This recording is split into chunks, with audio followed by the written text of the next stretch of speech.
Assalamualaikum warahmatullahi wabarakatuh. Bismillahirrahmanirrahim. Alhamdulillahirabbil alamin. Wa bihi nasta'inu ala umuri dunya waddin.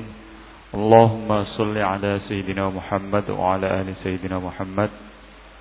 Pertama, puji syukur kehadirat Allah Subhanahu wa taala. Meskipun dalam keadaan hujan, kita masih diberikan kesempatan untuk hadir pada acara ngaji filsafat rutin malam Kamis. Ya, insyaallah tema baru ya, bulan Februari. Kemudian salawat dan salam terlimpahkan tercurahkan kepada junjungan kita Nabi Agung Muhammad sallallahu alaihi wasallam serta keluarga, sahabat dan umat-umatnya hingga akhir zaman. Sebelum ngaji dimulai, monggo kita awali dengan bacaan suratul Fatihah. Semoga niat kita datang ke sini benar-benar dicatat oleh Allah Subhanahu wa taala sebagai niat yang tulus dan nantinya akan bawa berkah kepada kita semua. Al-Fatihah. A'udzubillahi minasyaitonir rajim. Bismillahirrahmanirrahim. Alhamdulillahirabbil alamin arrahmanir rahim maliki yaumiddin. Iyyaka na'budu wa iyyaka nasta'in ihdinas siratal mustaqim. Siratal ladzina an'amta 'alaihim ghairil maghdubi 'alaihim waladdallin. Amin. Terima kasih. Selanjutnya ngaji sepenuhnya diaturkan kepada Pak Faiz. Monggo. Bismillah. Assalamualaikum warahmatullahi wabarakatuh. Bismillahirrahmanirrahim. Alhamdulillahirabbil alamin. Wa bihi nasta'inu ala umurid dunya waddin. Allahumma shalli wa sallim wa barik ala habibina wa syafi'ina sayyidina wa maulana Muhammadin wa ala alihi wa ashabihi wa man tabi'a huda ila yaumiddin. Amma ba'du. Bismillah. Mari kita lanjutkan ngaji kita malam hari ini, pas tanggal 1 Februari. Kita awali dengan sesi baru. Kita akan membahas tentang cinta. Sesi ini kita bagi 4 ya, karena 1 bulan 4 minggu. 2 minggu pertama kita bahas dari tradisi barat. Kita ketemu Plato dan Erich Fromm, muridnya Freud, penerusnya Karl Marx. Kemudian 2 minggu terakhir kita ketemu dengan Robiah Adawiyah, dan yang terakhir kita ketemu sama Rumi. Oke, ya meskipun hujan deras tidak apa-apa ya, kita tetap ngaji aja. Semoga suara saya masih terdengar meskipun kalah sama suaranya hujan. Yang di belakang kalau nggak dengar boleh maju. Ya, yang hujan-hujan seperti ini memaksakan hadir, bagus. Yang tidak hadir juga bagus. Ya, kan Nabi Muhammad kan gitu. Satu ketika Nabi itu diwaduli oleh Abu Bakar sama Umar. Abu Bakar ini kalau sholat lail setelah sholat isya, sebelum tidur. Kalau Umar, ya pokoknya tidur nanti bangun di sepertiga malam. Waktu lapor ke Nabi, katanya Nabi dua-duanya benar, dua-duanya baik. Abu Bakar orang yang hati-hati karena dia takut mungkin nggak bisa bangun di sepertiga malam yang terakhir. Sementara Umar, katanya Nabi, Umar orang yang kuat. Jadi Umar engkau orang yang kuat, dan Abu Bakar engkau yang orang yang hati-hati. Dua-duanya benar. Maka yang berangkat ngaji hujan-hujan itu orang yang kuat. Jadi bagus. Yang tidak berangkat itu orang yang hati-hati. Lu sopo ngerti nanti pilek, sopo ngerti kedinginan. Dia harus hati-hati dong. Tubuh ini juga kan amanatnya Allah yang harus dijaga. Jadi dua-duanya benar, nggak ada yang salah. Hari ini kita sering gegeran karena yang hati-hati menganggap yang kuat itu nekat, yang kuat menganggap yang hati-hati ini lemah. Sekarang kan ada Islam kuat sama Islam hati-hati gegeran. Janjane dua-duanya sama-sama baiknya. Oke, maka yang tidak hadir ya jangan digerenengi. Mereka orang-orang yang baik, mereka hati-hati. Yang hadir bagus juga, mereka orang-orang yang kuat. Yang harus hadir yo cuma saya. Kalau saya nggak hadir ngajinya nggak jadi. Jadi mau nggak mau harus hadir. Kuat tapi tetap harus hati-hati. Oke, bismillah ya, kita mulai. Tema kita malam ini Plato. Saya nggak tahu, mungkin sudah 2 atau 3 kali ini saya ngomong tentang Plato. Dulu awal-awal ada sesi idealisme. Jadi Plato ini salah satu filosof barat yang pikiran-pikirannya enak kalau disambungkan sama agama. Makanya nanti Plato dilanjutkan oleh orang-orang dari tradisi Helenisme Romawi, namanya Neoplatonisme, tokohnya Plotinus. Cara berpikir gaya Neoplatonis ini nanti diserap oleh tradisi mistik timur. Kalau dalam Islam misalnya Suhrawardi Al-Maktul dan kawan-kawan dari tradisi Iluminasi. Jadi sanad keilmuannya, idealismenya Plato, Platonisme, terus Neoplatonisme, terus filsafat Iluminasi.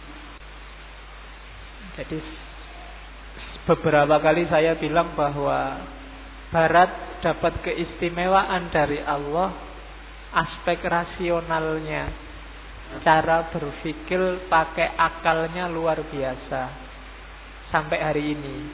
Sementara Timur diistimewakan oleh Allah kemampuan intuitifnya. Dua-duanya istimewa.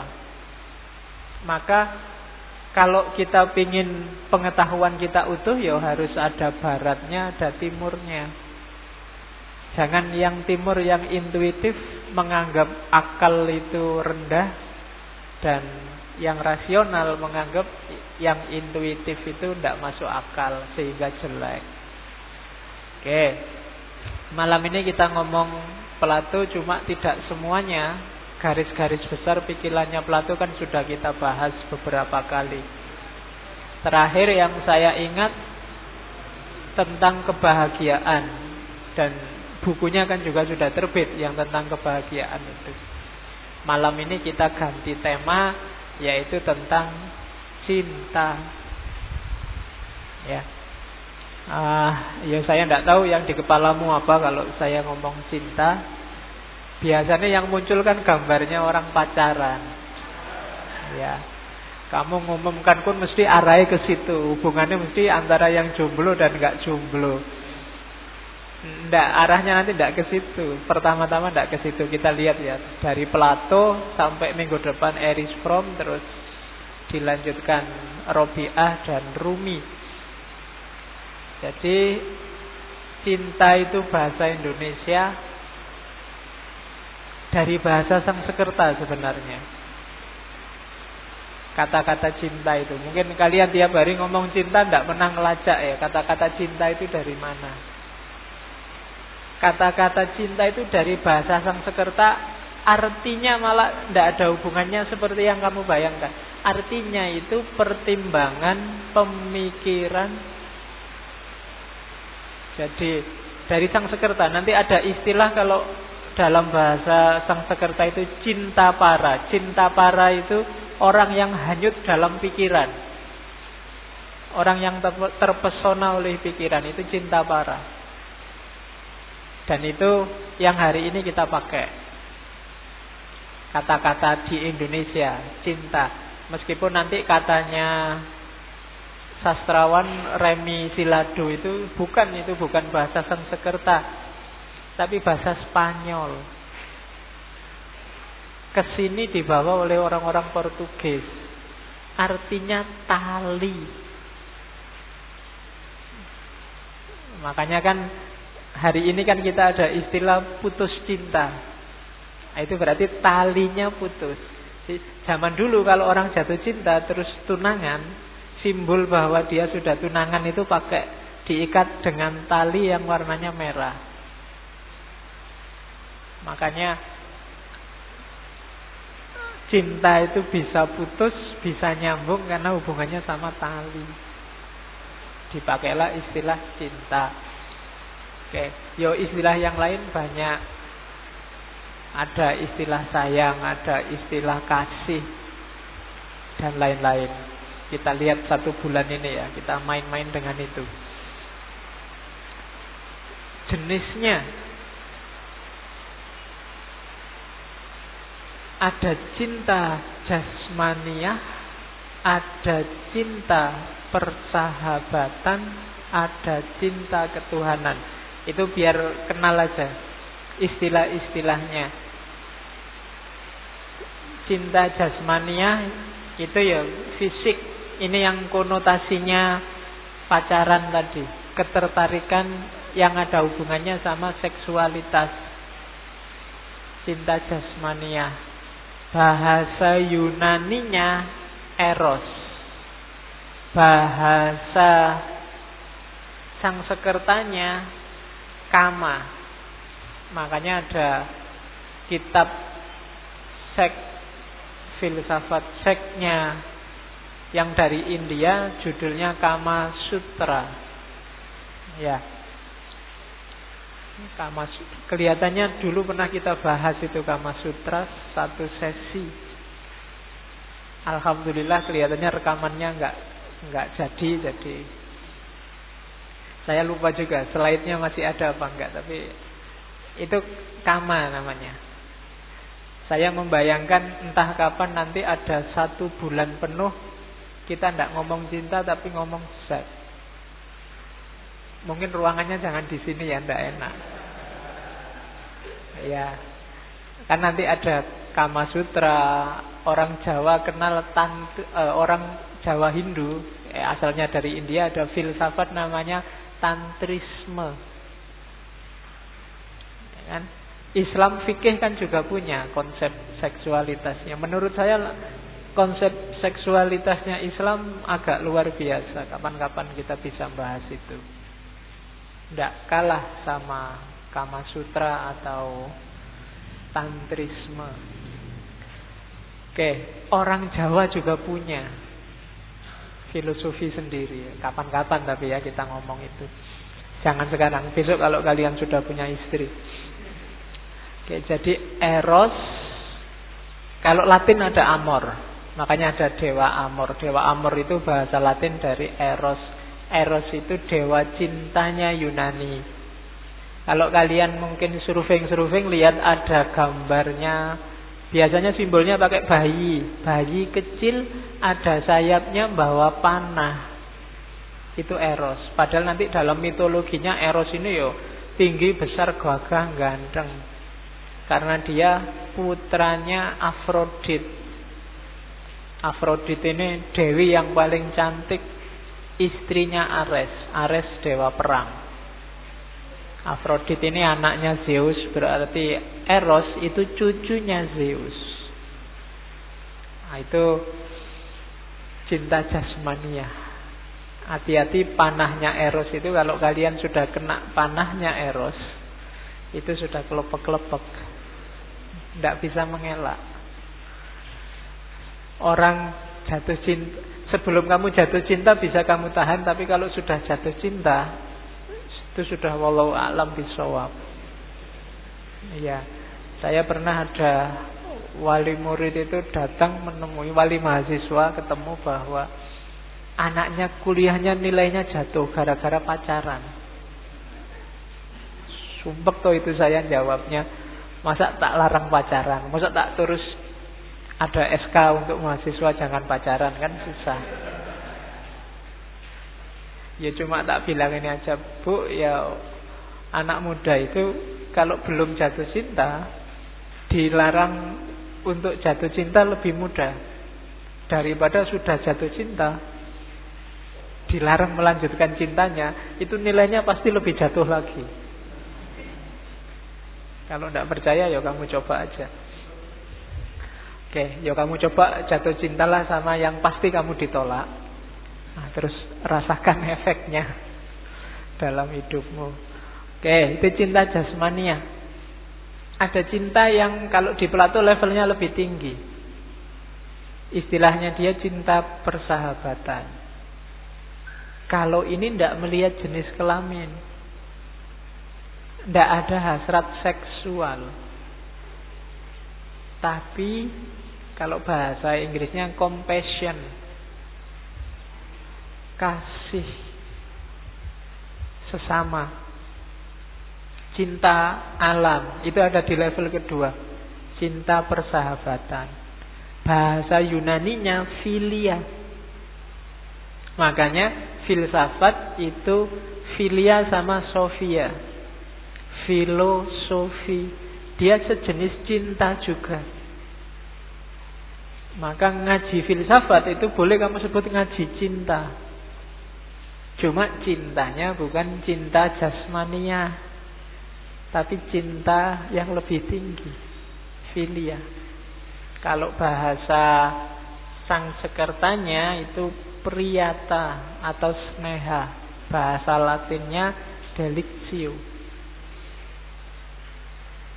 Oke. Yang ketiga, cinta ketuhanan. Kalau cinta ketuhanan itu cintanya Tuhan pada kita yang kita tiru dengan mencintai seperti cintanya Tuhan pada alam semesta. Jadi kita mencintai segalanya atas dasar cintanya Tuhan, karunia Tuhan. Itu namanya cinta ilahiyah. Nanti dicontohkan oleh Robiah, oleh Rumi. Betapa sayangnya Tuhan pada kita, dan kita juga betapa sayang dan butuh kita pada Tuhan. Itu kalau bahasa Yunani namanya agape. Ya, bukan EGP ya. Kalau EGP kan memang gue pikirin. Caritas, karuna, prema. Bahasa Arabnya Rahman. Bahasa Yahudinya Hesed. Bukan keset, Hesed. Ya. Jadi itu cinta ketuhanan. Jadi ternyata istilahnya beda-beda. Cuma dalam bahasa Indonesia disebut cinta.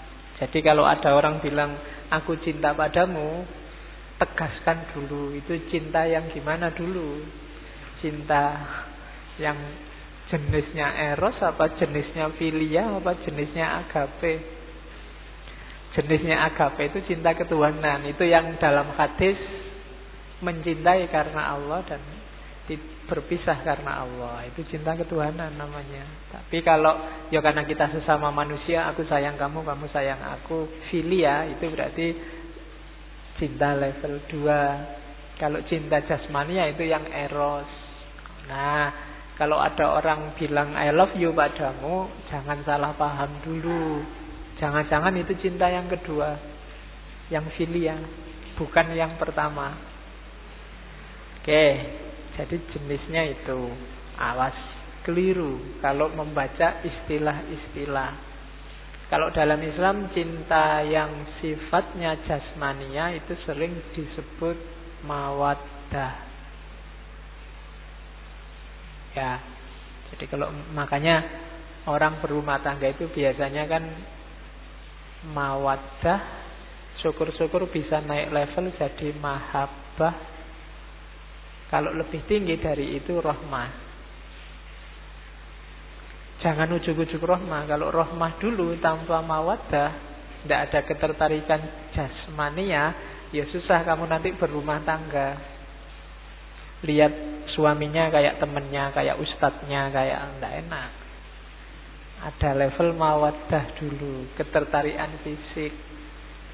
Setelah itu mahabbah. Setelah itu baru rahmah, cinta ketuhanan. Maka kalau cintanya naik dari mawaddah ke mahabbah terus jadi rahmah, rumah tangganya langgeng. Tapi kalau tidak naik kelas, mawaddah kok mawaddah terus nggak jadi mahabbah, nanti istrinya umur-umur 50-an sudah bosen, ingin nyari yang baru. Kenapa? Ya karena jasmania, fisiknya kan sudah berubah. Secantik apapun orang umur-umur 50, 60 ya pasti sudah berubah. Makanya saya sering bilang, makanya nyari istri biar langgeng, jangan nyari yang cantik. Nyari yang jelek lebih langgeng. Karena kalau jelek itu kan sekarang kamu nikahi jelek, besok kalau sudah tua ya masih jelek, jadi tidak kaget kamu. Tapi kalau kamu nyari yang cantik, ya sekarang cantik, kalau sudah tua berubah jadi jelek. Jadi kalau ingin cintamu langgeng, ya jangan nyari yang terlalu cakep. Hidupmu tidak tenang nanti. Waktu muda kamu tidak tenang, waktu tua dia sudah jadi jelek. Oke, cinta jasmania, mawaddah naik kelas jadi mahabbah. Kalau mahabbah itu sudah nggak lihat lagi fisik, sudah ada kedalaman. Kalau yang ilahiyah sudah tidak melibatkan yang bercinta lagi, tapi hubungannya sama ketuhanan, orientasinya ke atas. Dan nanti Plato ngajarin itu, bagaimana cinta itu jangan berhenti di jasmania. Meskipun boleh manusiawi kamu suka sama lawan jenis. Bahkan nanti di salah satu kitabnya Plato namanya Phaedrus, Plato itu kan biasanya bukunya pakai dialog. Ada salah satu narasi dari temannya yang menyetujui homoseksualitas di buku itu, cuma nanti dibantah oleh Sokrates. Cara mikirnya tidak begitu, katanya Sokrates. Oke, nanti kita lihat. Jadi untuk belajar Plato tentang cinta, bukunya tiga-tiganya dialog. Yang pertama judulnya Phaedrus, yang kedua Simposium, yang paling banyak ngomong tentang cinta, yang ketiga Republik, ya, yang sudah diterjemahkan dan tebal. Yang paling banyak ngomong tentang cinta itu Simposium. Simposium itu dialog antara Sokrates dan kawan-kawan yang sedang berpesta. Dan beberapa di antaranya mabuk terus ngomong tentang cinta. Itu dalam narasinya Plato. Jadi tradisinya orang Yunani kan lesehan, ngobrol-ngobrol, tapi ngobrolnya berkualitas. Tidak ngomong yang aneh-aneh, apalagi yang hoak-hoak. Sekarang alhamdulillah sekarang hoaknya berkurang. Cuma saya tidak tahu ya apa hoak apa enggak, karena orang-orang posting itu sekarang mesti diawali semoga ini bukan hoak, terus cerita podo ae. Oke, dari Simposium malam ini lebih banyak dari Phaedrus 1-2. Belajar cintanya Plato, perhatikan itu dulu. Ini kemarin di filsafat kebahagiaan keluar juga.